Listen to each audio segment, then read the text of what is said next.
नमस्कार दोस्तों, स्वागत है आपका मुक्ताज टेरेस गार्डन में। आज का वीडियो आप लोगों के लिए बहुत खास होने वाला है, क्योंकि आज हम बात करेंगे कुछ ऐसे टिप्स की जो हमारे प्लांट्स को, हमारे टेरेस गार्डन को हरा भरा और स्वस्थ बना देगा। हम केमिकल फर्टिलाइजर का प्रयोग कर तो लेते हैं, उससे हमारे पौधे बहुत जल्दी हरे भरे और सेहतमंद दिखने लगते हैं, लेकिन मिट्टी का क्या? जो हमारे पॉट्स की मिट्टी है वो बहुत जल्दी खराब होने लगती है, उसकी सेहत बहुत जल्दी गिरने लगती है। लेकिन उसकी बजाय यदि हम नेचुरल और ऑर्गेनिक फर्टिलाइजर का प्रयोग करेंगे तो हमारे पौधे और हमारी मिट्टी की सेहत लंबे समय तक बनी रहेगी। उसमें ग्रोथ दिखती तो धीरे धीरे है, लेकिन वो ग्रोथ, वो सेहत लंबे समय तक बनी रहती है। तो आज हम बात करते हैं कुछ ऐसे ही ऑर्गेनिक और नेचुरल फर्टिलाइजर की जो हमारे पेड़ पौधों को हरा भरा और खूबसूरत बना देंगे। तो बने रहिए मेरे साथ, क्योंकि मैं वीडियो के अंत में आप लोगों के साथ में अपनी एक ऐसी सीक्रेट टिप्स शेयर करने वाली हूँ जो शायद आज तक आप लोगों ने नहीं देखी होगी।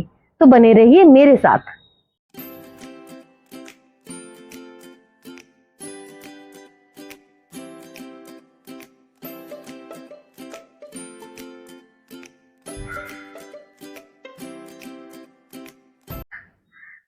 नीम खली एक नेचुरल प्रोटेक्टर और फर्टिलाइजर है हमारे पौधों के लिए। टेरेस गार्डन के तो स्पेशली ये बहुत ही अच्छा है। इसमें नाइट्रोजन और सल्फर के पोषक गुण पाए जाते हैं। ये पौधों की जड़ों को सड़ने से बचाता है और साथ में ये पौधों को एक अंदरूनी ताकत भी देता है। इसे हम दो तरीके से इस्तेमाल कर सकते हैं।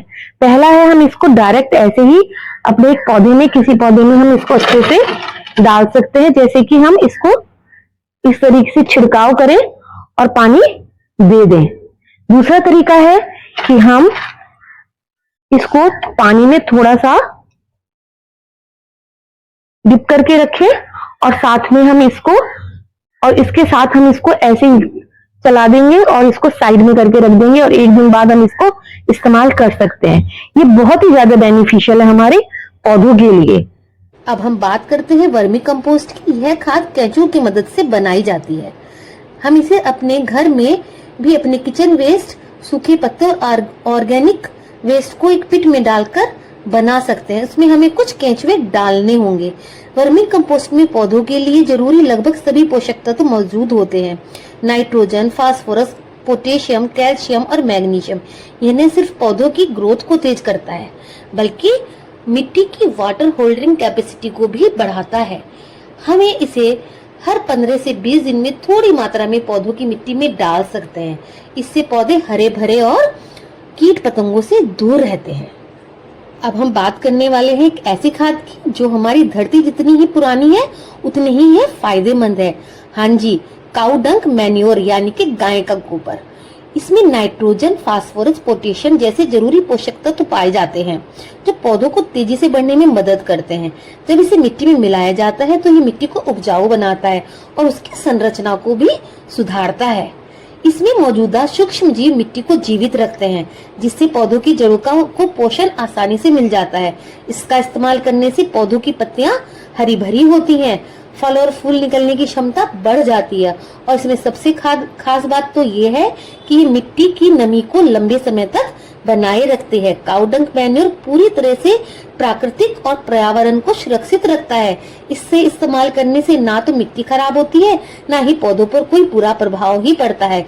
यही कारण है कि जैविक खेती में इसे सबसे असरदार खाद माना जाता है। तो अगर आप अपने गार्डन को स्वस्थ हरा भरा रखना चाहते हैं तो गाय के गोबर से बनी ये खाद जरूर इस्तेमाल करें। इससे पौधे हरे भरे और जानदार हो जाते हैं। अब हम बात करते हैं बोन मील की। बोन मील में फास्फोरस और कैल्शियम प्रचुर मात्रा में होता है। ये बेस्ट है कैल्शियम और फास्फोरस के लिए। फ्रूटिंग वाले प्लांट्स या जो हमारे फ्लावरिंग प्लांट्स होते हैं, जब हम उनकी सॉइल बनाए यानी कि पॉटिंग मिक्स बनाए, तभी हमें इसका इस्तेमाल करना चाहिए। मिट्टी में अच्छे से इसको मिक्स कर देना चाहिए, क्योंकि इसको डिकम्पोज होने के लिए थोड़ा ज्यादा समय लगता है। इसका असर कम से कम हमें 15 से 20 दिन के बाद लगता है। इसलिए हमें ध्यान रखना है कि जब भी हम बोन मील का इस्तेमाल करें तो पॉटिंग मिक्स बनाते समय ही करें। और अब मैं बात करने वाली हूँ आप लोगों से अपने एक ऐसे लिक्विड फर्टिलाइज़र की जिसे मैंने तैयार करने के लिए इकट्ठा किया है बारिश का थोड़ा पानी, क्योंकि बारिश का पानी अपने आप में ही बहुत ज़्यादा हेल्दी माना जाता है पौधों के लिए। इसमें अपनी नेचुरल एनर्जी होती है।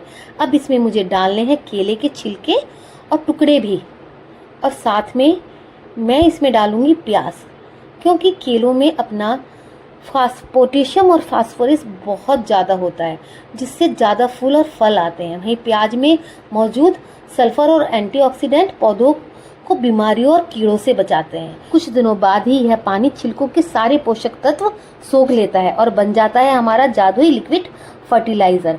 अब इसे हम पौधों में सीधे देने की बजाय एक बाल्टी पानी में यानी कि डबल पानी मिलाकर हल्का कर लेती हूँ। ऐसा करने से ये पौधों को आसानी से अवशोषित हो जाता है और उनके लिए बिल्कुल सेफ हो जाता है। इसे हमें हफ्ते में एक बार जरूर रिपीट करना चाहिए। इससे हमारे पौधे और भी हरे भरे, हेल्दी और तेजी से ग्रो होने लगे। दोस्तों, किचन से निकलने वाले वेस्ट जैसे प्याज के टुकड़े, केले के टुकड़े और सब्जियों के छिलके, इन्हें ज़्यादातर लोग कूड़े में फेंक ही देते हैं, लेकिन असल में ये हमारे पौधों के लिए बहुत ही कीमती ऑर्गेनिक फर्टिलाइज़र है। आज मैं आपको दिखा रही हूँ कि मैंने ये सब वेस्ट को एक डब्बे में इकट्ठा किया और अब मैं इन्हें अपने करी पत्ते के पेड़ की मिट्टी में दबा रही हूँ। जब ये छिलके और टुकड़े धीरे धीरे डिकम्पोस्ट होंगे तो ये मिट्टी में नाइट्रोजन, फास्फोरस, पोटेशियम जैसे जरूरी पोषक तत्व देंगे। इससे पौधे और भी हरा भरा हो जाएगा, पत्तियों का स्वाद और खुशबू भी बढ़ जाएगी। इस तरीके से न सिर्फ मेरे पौधों को नेचुरल एनर्जी मिलती है, बल्कि मेरा किचन वेस्ट भी बर्बाद नहीं होता। तो अगली बार जब आप अपने घर में सब्जियों या फलों के छिलके निकालें तो उन्हें कूड़े में मत फेंकिए, बल्कि उन्हें इस तरह गड्ढा खोदकर पौधों के पास दबा दीजिए। देखिए, इसके इस्तेमाल से मेरे जो कड़ी पत्ते का एक छोटा सा पौधा था वो एक पेड़ के रूप में बदल चुका है। मैं अपनी इस ट्रिक से ही अपने गार्डन को और अपने पेड़ पौधों को हरा भरा और हेल्दी बनाती हूँ। तो दोस्तों, देखा आपने किस तरह से ऑर्गेनिक फर्टिलाइजर हमारे पौधों को हेल्दी रखते हैं और मिट्टी की क्वालिटी को बनाए रखते हैं, जबकि केमिकल फर्टिलाइजर पौधों और मिट्टी की सेहत को दिन पर दिन खराब करते हैं। ऑर्गेनिक फर्टिलाइजर के इस्तेमाल से पौधे हेल्दी होते हैं, उनमें कीट पतंगे और बीमारियां कम लगती हैं। तो दोस्तों, कैसी लगी आपको ये वीडियो? यदि वीडियो आपको पसंद आई हो तो लाइक और शेयर जरूर करें, चैनल को सब्सक्राइब करें, बेल का आइकन दबाना ना भूलें, जिससे मेरी आने वाली वीडियो आपको समय से मिलती रहे। आप लोगों को मेरी बताई हुई सीक्रेट टिप कैसी लगी ये भी कमेंट में जरूर बताएं। तो मिलते हैं कुछ इस तरह की और वीडियो के साथ, जानकारियों के साथ। Happy gardening.